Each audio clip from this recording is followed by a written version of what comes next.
In the history of the world, nothing good has ever followed the words, "We need to talk," particularly when they are preceded by the spouse's unabridged given name.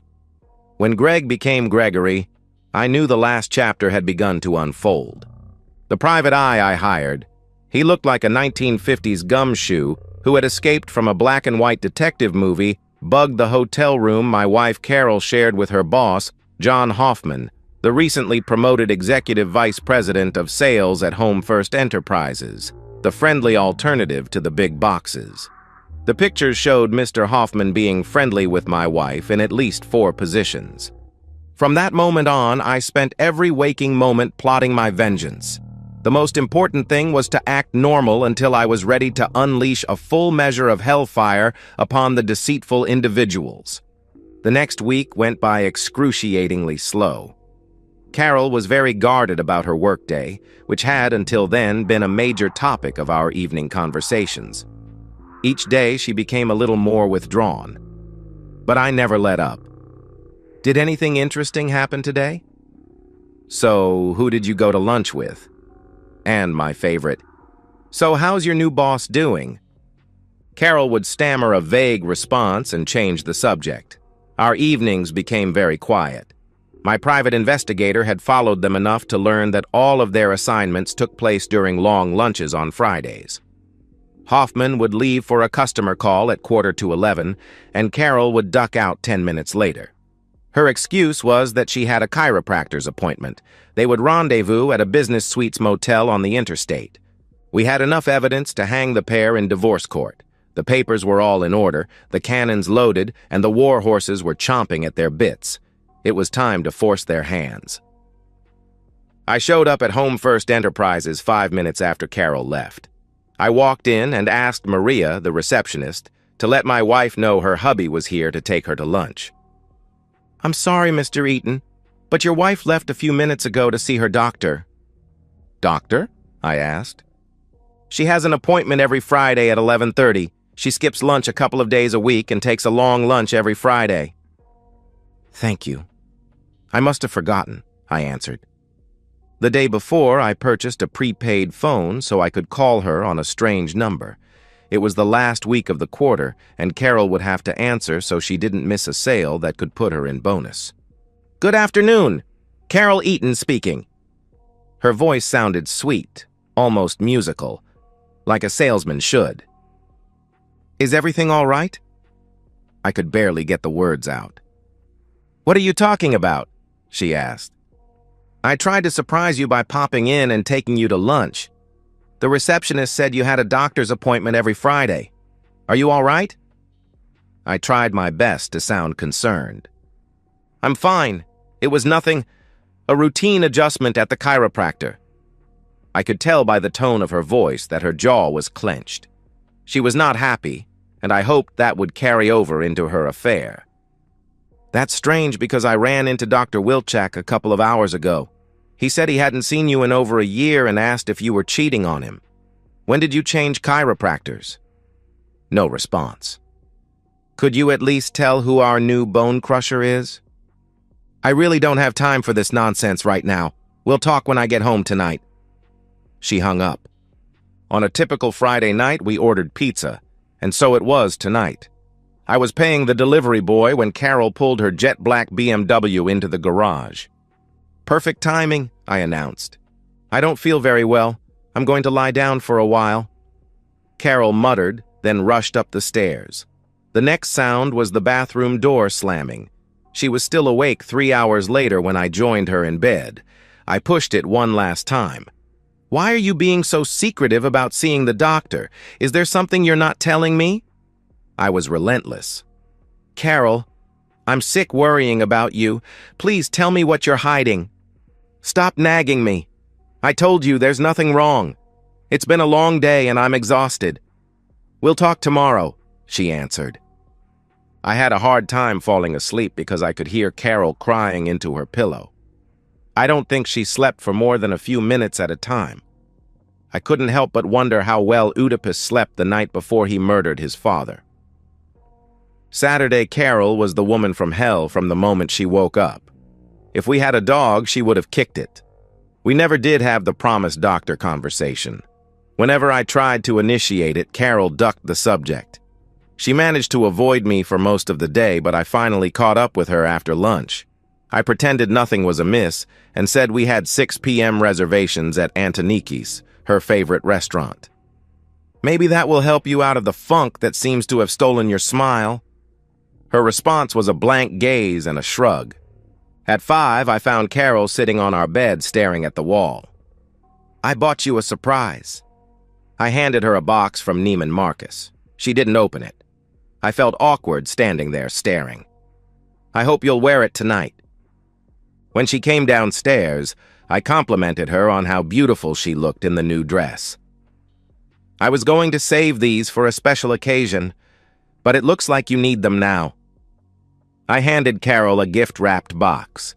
Carol tore the paper off and opened the jewelry box and began sobbing. They'll look great on your new dress. And the string of pearls did.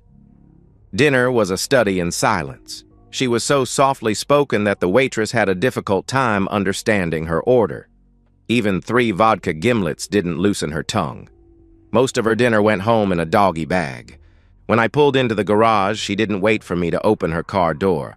She was out of her seat before I had unbuckled. She paused, turned her head, and said, "Thank you." Her first words were in over 2 hours. I watched her walk up the stairs and lock herself in the master bath. I tippy-toed up and listened to the door.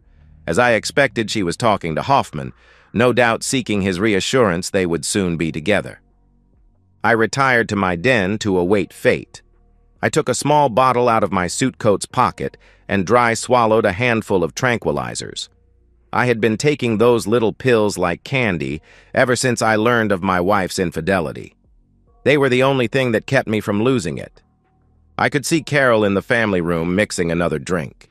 I watched as she emptied the glass. She was still wearing the little black dress I surprised her with earlier in the evening. I looked up and smiled. Damn, she looked good, I thought. When she caught me, she turned away. Even though I knew the conversation was coming, it still grabbed me like a heart attack. I was pretending to read a book when she finally walked in. Carol stood in silence for a good 2 minutes before making small talk. "Gregory, is that a good book?" When I heard my full Christian name and saw she was looking down at her feet and not at me, I knew the end of my marriage was nigh at hand. I had been rehearsing for this moment for almost 2 weeks. I prayed I would be able to stay on script. I placed a bookmark between the pages, closed it, and said, "Not as good as our marriage. So what's on the mind of the woman who I love more every day? Are you finally going to tell me what is vexing your soul?" I could see tears welling up in her eyes. "What's wrong, my beloved?" I feigned concern. "I am so worried about you." I took her hands in mine. By now she was sobbing. "Did the doctor give you bad news?" I asked. "No." Her response was a lot louder than the room deserved. "Is it your mom? Is she okay?" I asked. She shook her head in the negative. "Your dad, is he—" My words trailed off. She again shook her head. "I'm fine. Everyone's fine. No, this is something different." "Oh." I got up and pulled the matching chair out from under the octagon-shaped chess table and bade my wife to have a seat. As soon as she sat down, I said, "I'll be right back." "Where are you going?" She looked puzzled. "I'll only be a couple of minutes. I have to get something from upstairs." I retrieved my attaché case and laptop from the safe in my study.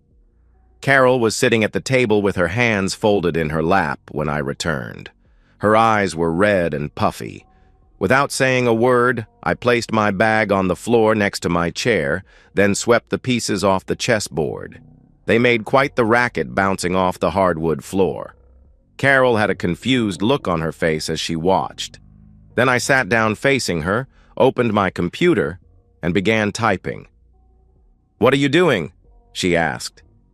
I held up a finger to my lips and went, "Shh, almost there." The soft click of the keys and her labored breathing were the only sounds in the room. After a couple of minutes, I closed my laptop and announced, "All done. So my loving wife..." What is weighing so heavily on your mind? It's very difficult for me to begin. She began crying harder. I handed her my handkerchief. She finally managed to squeak out, "I don't want to hurt you.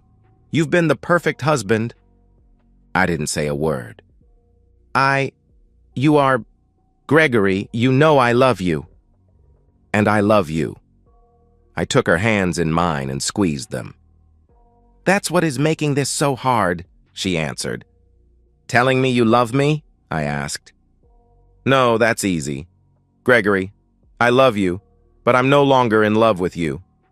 There, I've said it." Carol buried her face in her hand and mumbled, "I don't know how it happened." It almost killed me, but I held my tongue. I stared as she hung her head in shame. Carol finally broke the silence. "We've been together since freshman year of high school. It's always been Greg and Carol. I need some time to be me. Not a half of us. So you're no longer in love with me because our friends look at us and see what I thought was a happily married couple?" I asked. "No, you're confusing what I said," she answered. "You said you're no longer in love with me. You're going to have to do a hell of a lot better at explaining what you're talking about. You can't understand. You're the successful businessman and I'm suffocating in your shadow," she answered. "You have a very good job." "This has nothing to do with my job." Carol looked like a pouting child. I waited at least a minute before I asked, "Have you found a marriage counselor for us to see?" That's not exactly what I was thinking," she answered. "That leaves divorce," I replied. "No, Greg, you're looking at it all wrong. I want this for us, to make us a better couple." "Then pray to tell, what exactly are you thinking?" I asked. Carol's voice became very meek. "I was thinking we could try a trial separation." "A trial separation?" My voice filled the room. Carol pushed back in her chair. "Wait, let me explain." I clenched my fists. "Please do." "Well, Amy from work and her husband were having a similar problem," she began. I interrupted. "What problem is that exactly?" "I told you. She lost her identity." "Isn't that the idea of marriage? Two become one," I answered. "Gregory." She started to say something. "And how long would this little experiment of yours last?" I asked. "Well, Amy said after a couple of months they tried dating again and they're thinking about getting back together." "Dating? While you're on this leave of absence, do you intend to date? Or have you already found someone?" I asked. "No, I told you I love you. I'm not looking to replace you. I just need some time alone to be myself," she answered. "That didn't answer my question. And where do you propose to live after you move out?" I asked. A long silence followed. "I was hoping you would get an apartment. Somewhere close. It's a lot safer for a man on his own than a woman." I laughed. "That's never going to happen, not now or ever." "Please, Gregory, don't be so unreasonable. I'm trying to make our marriage stronger," she pleaded. I roared. "Stronger by walking out on your commitment, stronger by abandoning your promises for richer and poorer, in sickness and in health. Stop me when any of this sounds familiar." "Oh, Gregory, you're looking at it all wrong. We'll be back together, I promise," she answered. "We already know what your promises are worth," I roared. "Oh, Gregory, please don't say that." Her voice tailed off. "Once again, what exactly happened to make you so unhappy with our marriage?" I asked. "It wasn't one big thing, just a lot of little things, like going to the country club and having the valet refer to me as Mrs. Eaton. You're upset because a minimum wage car hiker at the country club you just had to join has proper manners." "No, it's more than that. It's 100 little things I can't recall." She paused, waiting for a response, which I never gave. "Oh, Gregory, I can't tell you why it happened. It just did." Neither of us said a word for the longest time. I finally interrupted the quiet by unsnapping the two clasps on my briefcase. I removed 2 legal-sized file folders and placed them on the table. Then I opened my laptop and called up a photograph. "Is this why it happened?" I asked. I turned the screen so Carol could see a picture of her walking hand in hand with her paramour into a business suite hotel. The next picture was of my unfaithful wife violating our wedding vows. Every 30 seconds, a new picture appeared. Her face lost all color and she fainted dead away. Her body slouched in the chair. I waited a few minutes, then brought Carol a glass of ice water and helped her take a sip. She looked confused and terrified as each new photograph appeared. She had the bastard in her mouth. She turned away. Her voice trembled. "How long have you known?" "Do you mean, how long have I known the woman who swore before God and man to forsake all others had betrayed me? Long enough to have this prepared?" I slid a copy of the dissolution of marriage document in front of her. Carol was speechless. "You cheated. Our marriage is over. Sign this so I can get on with my life." She clutched the file as though trying to strangle it. I could see her lips moving as she read the complaint, which specified adultery as the reason. 24 color photographs were attached as evidence labeled Exhibit B. When Carol got to them, she screamed, "Oh God, no!" She began pounding on the table with both fists while wailing something unintelligible. I took no pleasure as I watched the only woman I ever loved realize she had torn asunder Greg and Carol forever. As the finality of our marriage's death engulfed her, she seemed to grow smaller and colorless. I couldn't help but wonder if she had actually been stupid enough to think I would have ever accepted her bizarre separation. As each new picture scrolled by, her wailing reached a fever pitch. I looked on in disgust. I was glad I had swallowed damn near an overdose quantity of tranquilizers to steel my soul for this moment, or I might have wavered in my resolve. To be honest, I would rather have died than suffer this. Unfortunately, the prescription bottle was empty. Carol slipped down to the floor. Her hands reached for my right ankle. I could make out one word: "Please." I fought my soul's demand that I crush her fingers under my heel. Instead, I pushed my chair back out of her reach. Even though I knew how the story would end, I too was in a state of shock. So I closed my eyes and tried to pretend this was a horrible nightmare from where I had to find my way out. But when I opened them, I was still in hell, and the demon continued to taunt me by drawing breaths into her heartless chest. The front doorbell rang, dragging me back to reality. I turned and muttered, "I'll be right back." 2 men carrying boxes walked into the foyer. We had a brief discussion, then they set off for the master bedroom's overflowing walk-in closet. It cost a small fortune to have 2 movers on standby to pack up all of my wife's clothes and personal property, but it was worth every penny. Carol lifted her head and managed to squeak out, "Who are they?" "If you'll refer to Exhibit A, our prenup stays. If you are unfaithful, you lose everything. That includes this house. So to answer your question, they're from Reliable Moving and Storage. They are packing up all of your stuff. I rented a mini warehouse where you work and paid for the first and last month's rent. You'll be out of here tonight." Carol began wailing. "I can't believe this is happening." She curled up into a ball, sobbing lamentations.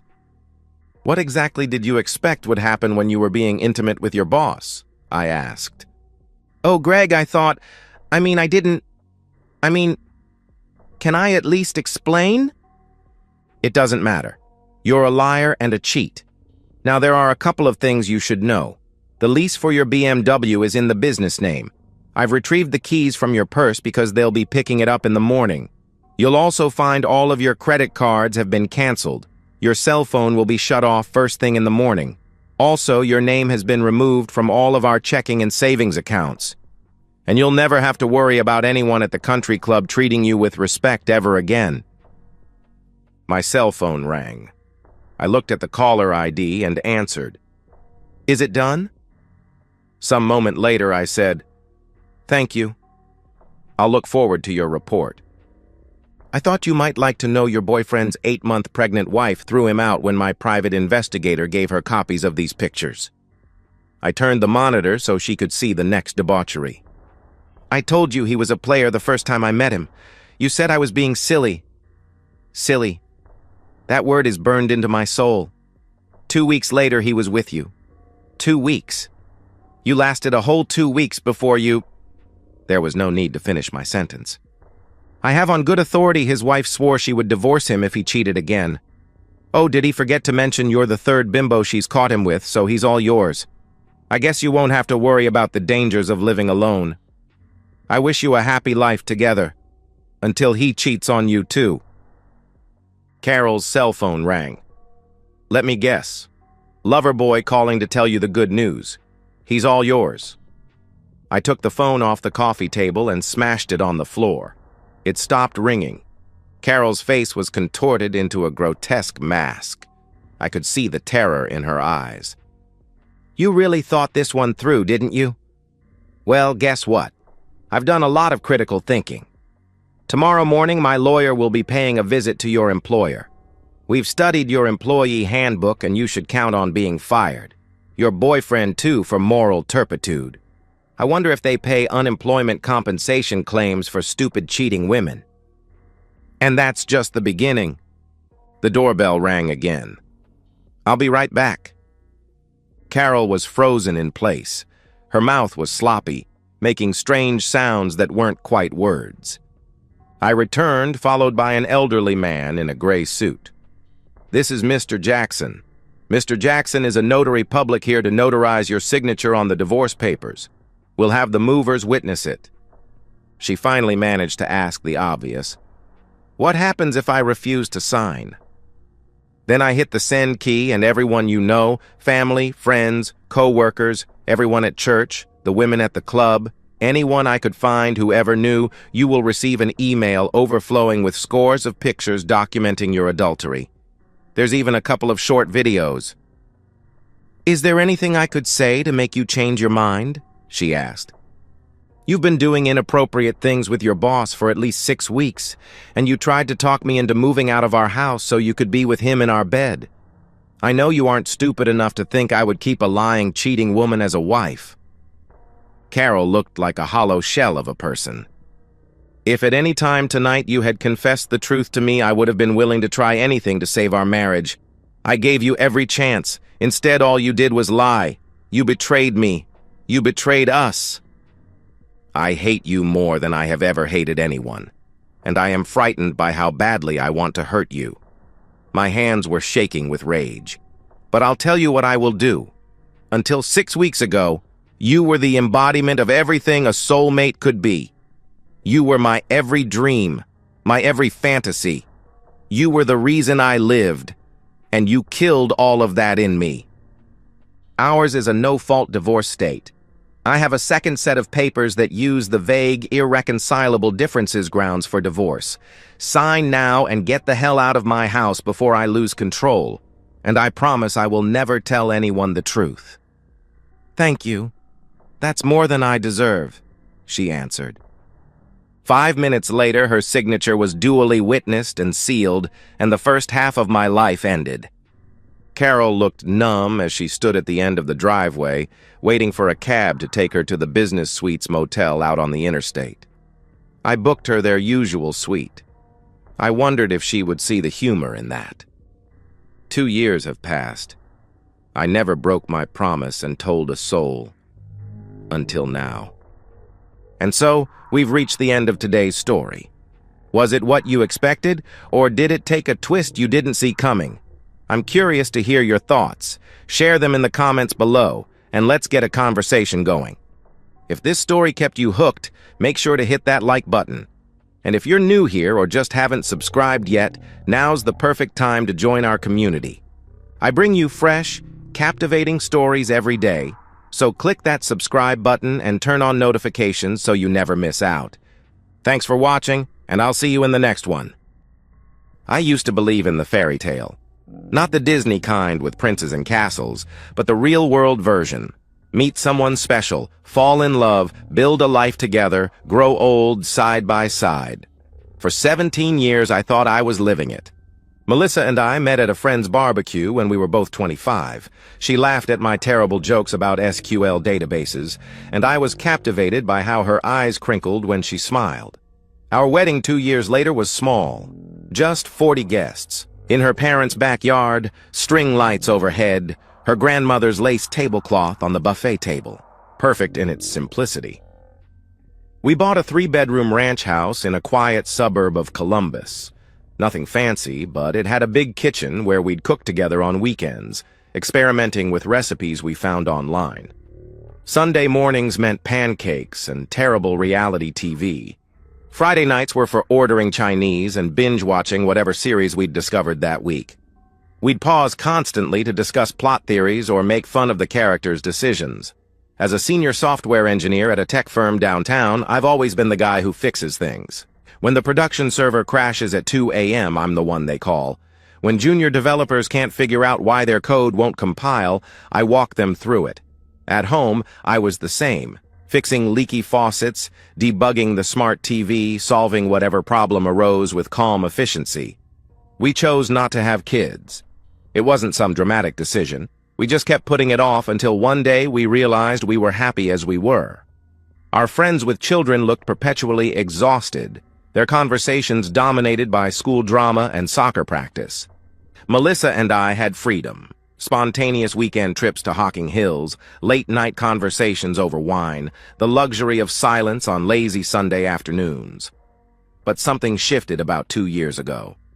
The changes were so gradual I almost didn't notice at first. Melissa started going to bed earlier, claiming exhaustion from her job at the marketing firm. The spontaneous intimacy that had always come naturally began requiring negotiation. "I'm tired, honey," she'd deflect. "Not tonight, I have an early meeting," she'd excuse herself. "Maybe this weekend," she'd promise without meaning it. Weeks stretched into months. When I tried to talk about it, she'd brush me off. "All marriages go through this," she'd say, not looking up from her phone. "We're not newlyweds anymore, Ethan," she'd remind me with a dismissive tone. I told myself she was right. After 17 years, maybe this was normal. Maybe passion naturally evolved into companionship. But companionship implied togetherness, and we were anything but together. I'd come home from debugging code all day, to find her on the couch but not waiting for me like she used to. Now she'd be curled up with her phone, barely glancing up when I walked in. Our conversations became transactional. "Did you pay the electric bill?" she'd ask without looking at me. "We need milk," I'd mention while she scrolled. "I'll be late tomorrow," she'd announce to the room more than to me. The woman who used to text me funny memes during work now went hours without responding to my messages. The partner who'd grab my hand while we watched TV now sat on the opposite end of the couch, a gulf of cold leather between us. Tonight, I'm lying in bed beside her listening to her breathe, and I feel like I'm sleeping next to a stranger. The outline of her body under the covers is familiar, but everything else about her has become foreign territory. When did she become this person? When did I become invisible to her? I stare at the ceiling, wondering if this is what the next 17 years will look like. Is this what marriage becomes? Two people sharing a house but not a life, bound by habit and mortgage payments rather than love? I thought I knew everything about the woman I'd been married to for 17 years. I was about to discover I didn't know her at all. Sleep wouldn't come that night. At 2:47 a.m., I gave up trying and grabbed my phone from the nightstand, careful not to wake Melissa. She mumbled something incoherent and turned away, pulling the covers tighter around herself, another wall between us. I padded down to the living room and collapsed on the couch, the leather cold against my bare legs. My usual rotation of apps provided no distraction. Work emails could wait until morning.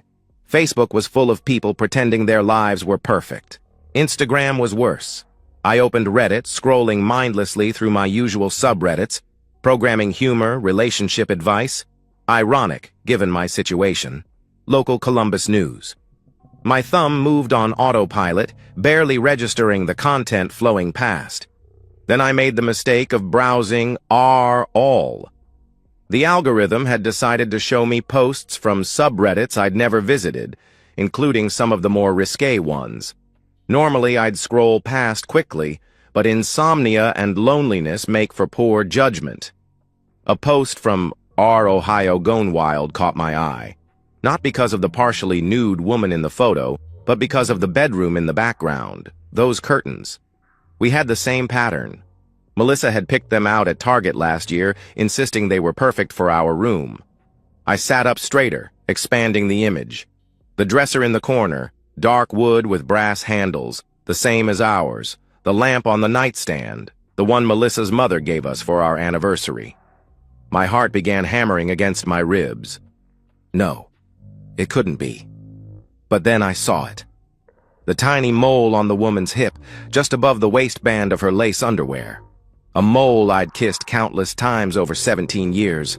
A mole I'd traced with my finger on lazy Sunday mornings when we still touched each other. The phone shook in my hands. I zoomed in, desperate to be wrong, praying my sleep-deprived mind was playing tricks, but every detail confirmed what I didn't want to believe. The wedding ring on her finger, the white gold band with tiny diamonds I'd saved 3 months to buy. The shape of her body I knew better than my own. The way she positioned herself, that slight arch in her back she did when she wanted to look sexy. Melissa, my wife, my distant, too tired for intimacy wife, displaying herself online for strangers' validation. I checked the timestamp, posted 3 days ago at 11:30 p.m. I'd been asleep upstairs while she was in our bedroom, taking these photos, uploading them for other men to see and comment on. The comments made me physically ill. Dozens of men describing what they wanted to do to her, and she'd responded to several with winking emojis and thank you messages. My wife, who couldn't muster enthusiasm for a kiss goodnight, was actively engaging with strangers' sexual fantasies about her. My fingers moved mechanically, taking screenshots of everything. The photos, the comments, her responses. Evidence. The software engineer in me knew to document everything before it could be deleted. I scrolled through her post history. This wasn't a one-time thing. Multiple posts over several months, each one showing a little more, getting a little bolder. Photos taken in our bedroom, our bathroom, even one in the kitchen where we used to cook together. The woman rejecting my advances for months had been conducting a secret exhibitionist life online. Every "I'm too tired" had been a lie.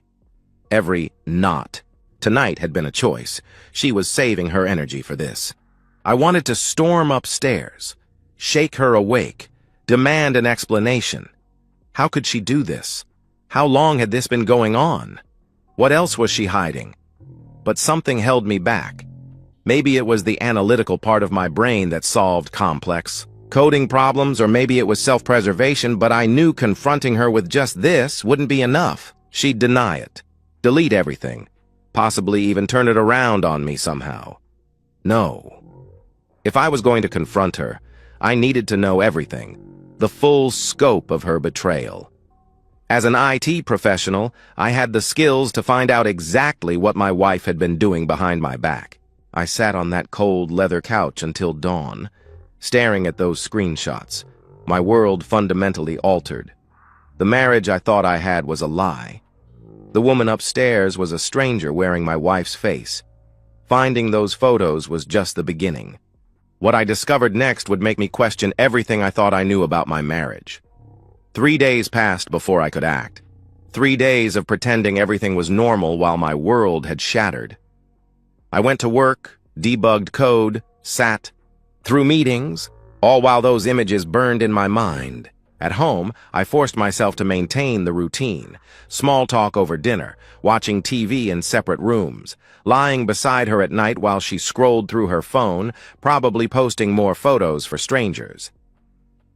Saturday morning, Melissa announced she was going shopping with her sister. "Might catch a movie after," she said, not looking up from her coffee. "Don't wait up," she added dismissively. Perfect. The moment her car left the driveway, I retrieved her old phone from the junk drawer. An iPhone she'd replaced 6 months ago, but never factory reset.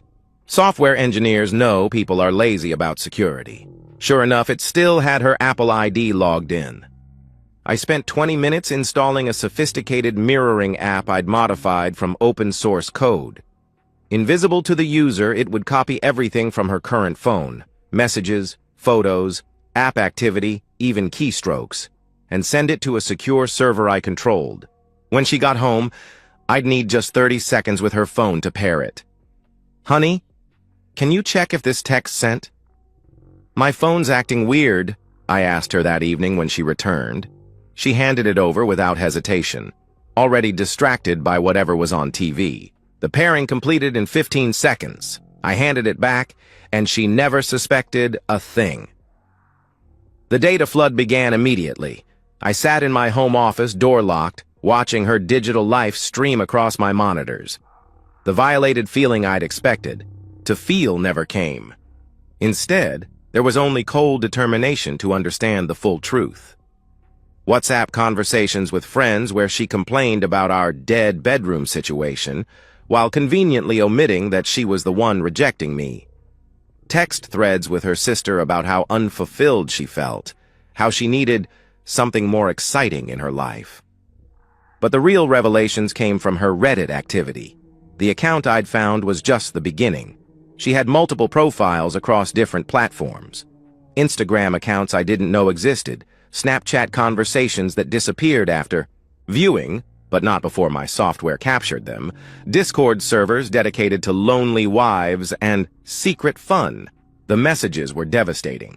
Dozens of conversations with different men, each one escalating from casual flirting to explicit exchanges. She sent photos, so many photos, not just the semi-nude ones, but fully explicit images I'd never seen, poses she'd never done for me, lingerie I didn't know she owned. One conversation particularly gutted me. A man named Derek from Cleveland had written, "Your husband doesn't know what he's missing." She replied immediately, "He's too boring to notice. Same routine for 17 years. I need excitement, adventure, someone who makes me feel something." "I could make you feel things," he offered suggestively. "I bet you could. Too bad you're not closer," she responded with clear interest. "Cleveland's only 2 hours away," he pointed out. "Don't tempt me, LOL," she deflected, but I could sense her considering it. She'd turned our entire marriage into a punchline, a sad story to share with strangers to justify her behavior. The woman who once said I was her best friend now described me as a roommate with a ring to anyone who'd listen. But patterns emerged as I analyzed the data. She had a type.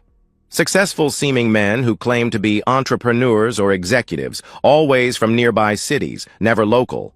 She responded most enthusiastically to confidence, wealth indicators, and men who complimented her intelligence along with her body. She wanted to feel sophisticated, desired, special. An idea formed as I scrolled through message after message. Melissa wanted excitement. She wanted a successful, confident man who understood her needs. I could give her exactly that. I spent the rest of the weekend crafting the perfect persona. Richard Sterling, venture capitalist, recently divorced, based in Dayton. I built him a complete online presence using stock photos of a silver-haired man in expensive suits. LinkedIn profile showcasing his impressive career. Instagram with photos of luxury cars, high-end restaurants, first-class travel, the kind of man Melissa fantasized about while lying next to her boring husband. I was about to give my wife exactly what she wanted, a wealthy, exciting man who understood her needs. She would never see it coming. Creating Richard Sterling was like writing code. Every detail had to be perfect, every variable accounted for. I spent a week fine-tuning his personality based on Melissa's conversation patterns. He quoted philosophy, but not pretentiously. He mentioned his Tesla casually, never bragging. He traveled for business, but was lonely, seeking connection. When Richard first messaged her on Reddit, I watched her reaction in real time through the Mirror app. She was sitting on the couch, 10 feet away from me, and her entire demeanor changed. She sat up straighter, smiled at her phone, even bit her lip, gestures I hadn't seen in years. "Hi there. I don't usually message on here, but your post caught my attention. You seem like someone with depth, not just another pretty face, though you certainly are that too." Richard. Professional but flirty. Complimentary but not creepy. I'd analyzed dozens of her conversations to find the perfect tone. She responded within minutes. "Well, aren't you charming? Tell me, Richard, what does a man like you find interesting about a woman like me? Hook, line, and sinker." Over the next 2 weeks, I became the husband she wanted through another man's persona. Richard asked about her dreams, her passions, her thoughts on art and literature. He shared stories of business trips to Tokyo and London, of wine tastings in Napa, of the loneliness that comes with success. "My marriage ended because I worked too much," Richard confided one evening. "Now I have all this success but no one to share it with." "Do you ever feel like you're living someone else's life?" he asked her. Melissa's response was a novel about feeling trapped, unappreciated, invisible. She painted our marriage as a prison, me as a warden who didn't even notice his prisoners' suffering. It took every ounce of self-control not to confront her as she typed these lies while I sat in the next room. The irony was excruciating. She complained to Richard about how I never asked about her day, while ignoring my actual attempts at conversation. She said I didn't notice her anymore, while describing outfits she wore to catch Richard's attention that I'd complimented in person, only to be dismissed. She wanted passion and excitement, which she was getting from her own husband, just wearing another man's mask. After 2 weeks of building trust, Richard made his move. "I have a confession, Melissa. I've been thinking about meeting you in person. There's this wonderful restaurant in Yellow Springs. Quiet, intimate, perfect for 2 people to really talk. I know you're married, and I respect that. But couldn't we just have dinner? Just to see if this connection is real?" he proposed carefully. I watched her struggle with the decision for all of 30 seconds. I shouldn't. "But yes. When?" she agreed eagerly. We set the date for Saturday evening. "I need to visit my sister again," she told me that morning. "She's going through a rough patch, might stay overnight if she needs me." She lied effortlessly. The lie came so easily. No hesitation, no guilt in her voice. How many other times had she used her sister as an alibi? Saturday arrived, and I watched my wife transform. She started getting ready at 3 p.m. for a 7 p.m. dinner. The red dress from our anniversary 3 years ago. The one she said didn't fit right anymore. Full makeup, something she hadn't done for me in months. Her best perfume, the expensive one I'd bought her for Christmas that she was saving for special occasions. She looked stunning, absolutely radiant with anticipation and nervous energy. The woman I'd been begging to notice me for 2 years was glowing for a stranger she'd never met. "You look nice," I commented as she grabbed her purse. "Thanks," she replied absently, checking her phone. "Don't wait up. Sarah's really struggling. Might be a late night," she added without looking at me, a kiss on my cheek. Brief, obligatory. And she was gone. I waited exactly 15 minutes before following. I'd already reserved my table at the restaurant that morning, telling them I was planning to surprise my wife for our anniversary. The end. Hostess smiled conspiratorially and gave me a perfect view of the corner table where Richard had made his reservation. She looked radiant as she left for her date. In an hour, I would destroy that happiness forever. The restaurant was perfect for her humiliation. Upscale enough that she'd dress to impress, intimate enough that everyone would hear our conversation. White tablecloths, soft jazz, the kind of place where drama would be remembered and discussed by the staff for months.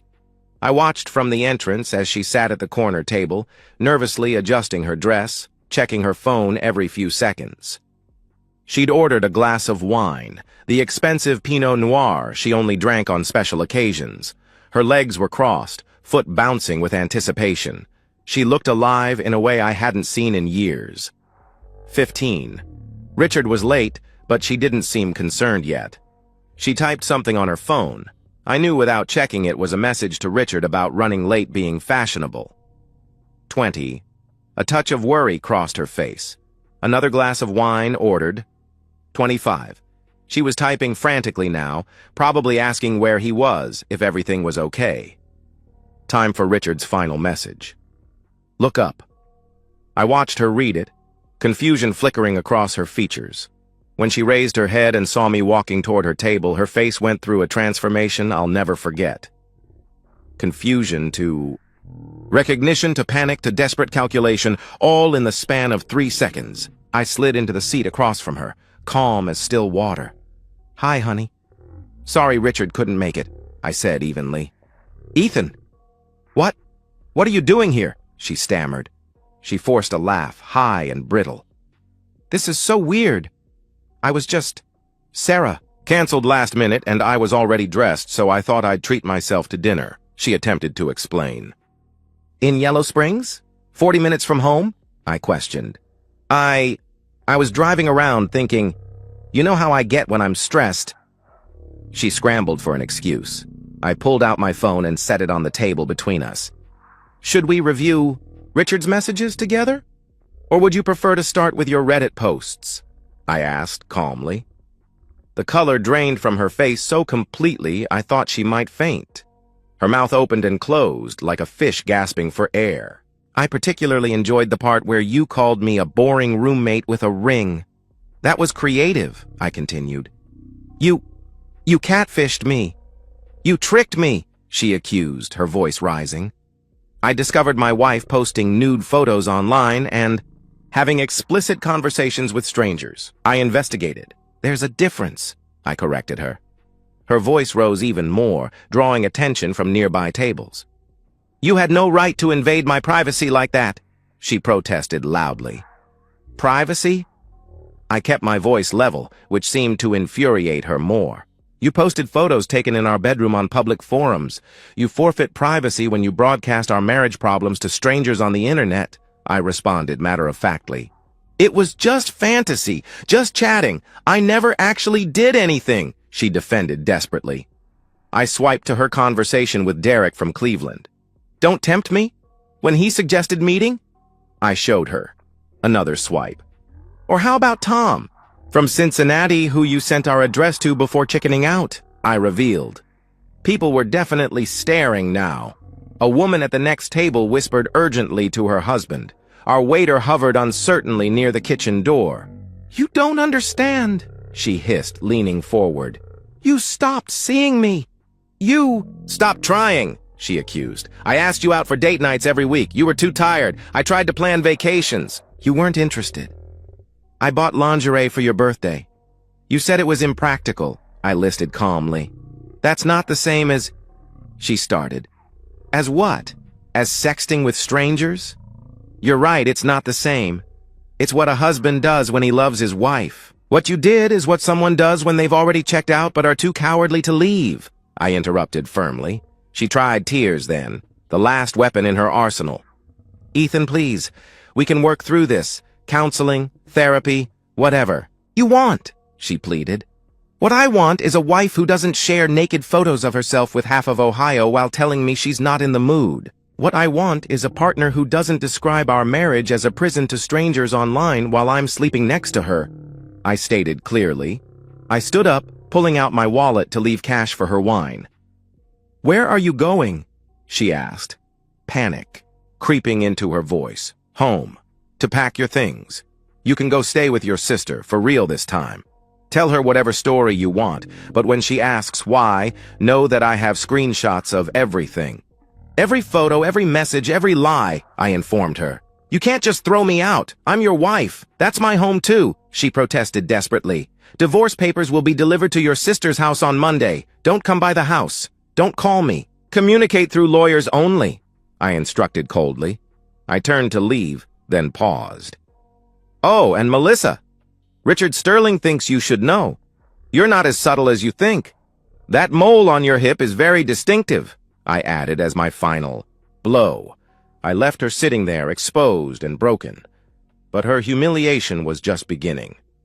The divorce papers were delivered to Melissa's sister's house on Tuesday. My lawyer worked faster than expected.